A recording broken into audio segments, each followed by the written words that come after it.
जैन साथियों, आज हम साइंस के महत्वपूर्ण प्रश्न बताएंगे जो आगामी परीक्षाओं के लिए बहुत महत्वपूर्ण है। ठीक है दोस्तों, देखिएगा पहला क्वेश्चन है, गन्ने का लाल सड़न यानी कि इसी को बोला जाता है रणौध किसके कारण बनती है।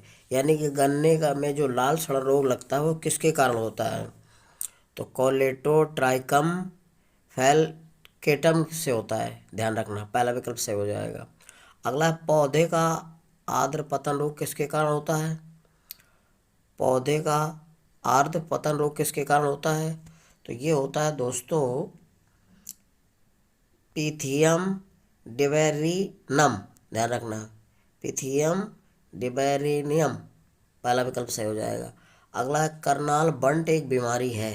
तो करनाल बंट क्या की बीमारी है, गेहूं में रोग लगता है, ध्यान रखना। करनाल बंट एक बीमारी क्या है कि गेहूं में लगता है, ध्यान रखना, गेहूं के पौधों में ये करनाल बंट नामक रोग लगता है। ठीक है दोस्तों, तो गेहूं से संबंधित है करनाल बंट।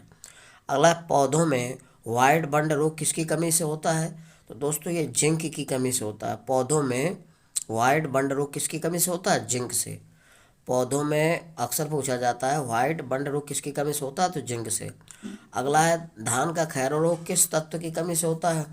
धान का खैरा रोग किस तत्व की कमी से होता है। दोस्तों धान में खैरा रोग होता है तो वो जिंक की कमी से होता है। जब पौधों में जिंक की कमी हो जाती है तो धान के खेतों में जो पौधे हैं उनमें खैरा रोग हो जाता है।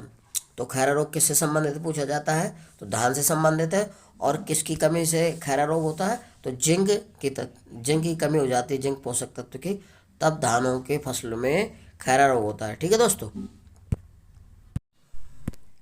अगला है साथियों, फ्लोरा और फना का अर्थ क्या है। तो दोस्तों फ्लोरा का अर्थ होता है पौधा और फना का अर्थ होता है पशु।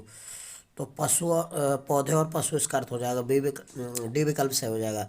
फ्लोरा और फना का अर्थ क्या होता है, फ्लोरा का अर्थ होता है पौधे और फना का अर्थ होता है पशु। ठीक है दोस्तों, फ्लोरा और फना का अर्थ होता है पौधे और पशु।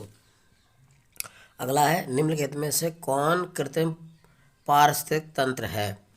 तो दोस्तों ये जो तो आपका है धान का खेत जो है कृत्रिम पारिस्थितिक तंत्र है, ध्यान रखिएगा। कौन सा कृत्रिम पारिस्थितिक तंत्र है, तो धान का खेत हो गया। अगला है, निम्नलिखित में से कौन सा एक कृत्रिम परितंत्र है। तो दोस्तों खेत कृत्रिम परितंत्र है, ध्यान रखना। तालाब वन ये आपके प्राकृतिक हैं। निम्नलिखित में से कौन सा एक कृत्रिम पारितंत्र है, तो खेत है। अगला, एक कृत्रिम पारिस्थितिक तंत्र द्वारा निरूपित किया जाता है, ध्यान रखना, एक कृत्रिम पारिस्थितिक तंत्र द्वारा निरूपित किया जाता है क्या, जल जीवशाला, ध्यान रखना।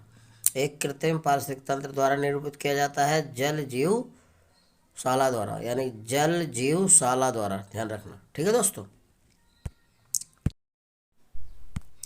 अगला है साथियों, लेंस किससे बनता है। तो लेंस से ध्यान रखना, फिलंट कांच से बनता है। लेंस किससे बनता है, फिलंट कांच से। लेंस को बनाने के लिए किसका उपयोग किया जाता है, फिलंट कांच का। अगला है, कांच प्रबलित प्लास्टिक बनाने के लिए किस प्रकार के कांच का प्रयोग किया जाता है।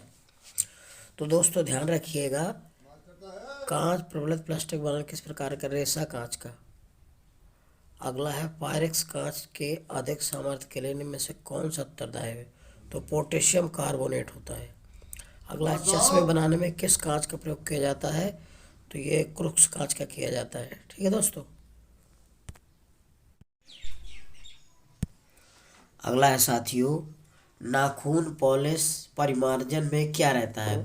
तो नाखून की जो पॉलिश बनती है नाखूनों की, उसमें एसीटोन होता है, ध्यान रखना, क्या होता है, एसीटोन।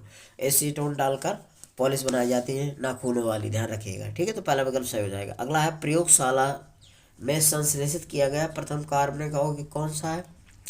प्रयोगशाला में संश्लेषित किया गया प्रथम कार्बनिक यौगिक कौन होता है, यूरिया होता है। दोस्तों ध्यान रखना, प्रयोगशाला में संश्लेषित किया गया प्रथम कार्बनिक यौगिक कौन सा होता है, यूरिया। अगला है, निम्नलिखित में से किसमें द्रव्यमान की दृष्टि से अधिकतम प्रतिशत नाइट्रोजन पाया जाता है। मतलब किस तत्व में नाइट्रोजन की मात्रा सबसे अधिक होती है। तो ये है तुम्हारा अमोनियम सल्फेट दोस्तों।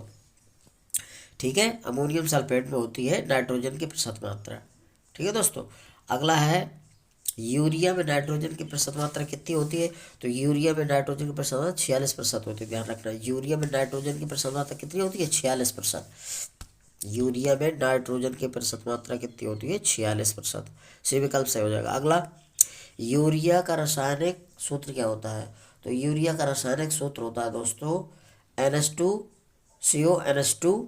तो ये हो जाएगा NH2 को होल ट्वाइज और CO ये होगा, क्योंकि उस फार्मूला होता है NH2CCONH2। ठीक है दोस्तों, या इसी को लिख सकते हैं 2 बार NH2 का होल ट्वाइज और CO। तो ये डी विकल्प सही हो जाएगा। NH2CONH2 फार्मूला होता है यूरिया का, या इसी को कह सकते हैं NH2 होल ट्वाइज CO। अगला है, भोपाल गैस त्रसी के लिए उत्तरदायी प्रमुख प्रदूषक कौन सा है? तो दोस्तों ये है मेथाइल आइसोसाइनाइड। भोपाल गैस त्रसदी के लिए उत्तरदायी प्रमुख प्रदूषक कौन सा था? तो मेथाइल आइसोसाइनाइड, इसी को शॉर्ट में बोलते हैं MIC, ध्यान रखना। तो मेथाइल आइसोसाइनाइड ये 1984 में, ठीक है दोस्तों, छोड़ के निकाल कारखाने से। तो भोपाल गैस त्रसी के लिए उत्तरदायी प्रमुख प्रदूषक कौन सा है? मेथाइल आइसोसाइनाइड, MIC बोलते हैं शॉर्ट में इसको, संक्षेप में। ठीक है दोस्तों, मेरा वीडियो यदि आपको अच्छा लग रहा है तो मेरे वीडियो को लाइक और सब्सक्राइब करिए। जय हिंद साथियों।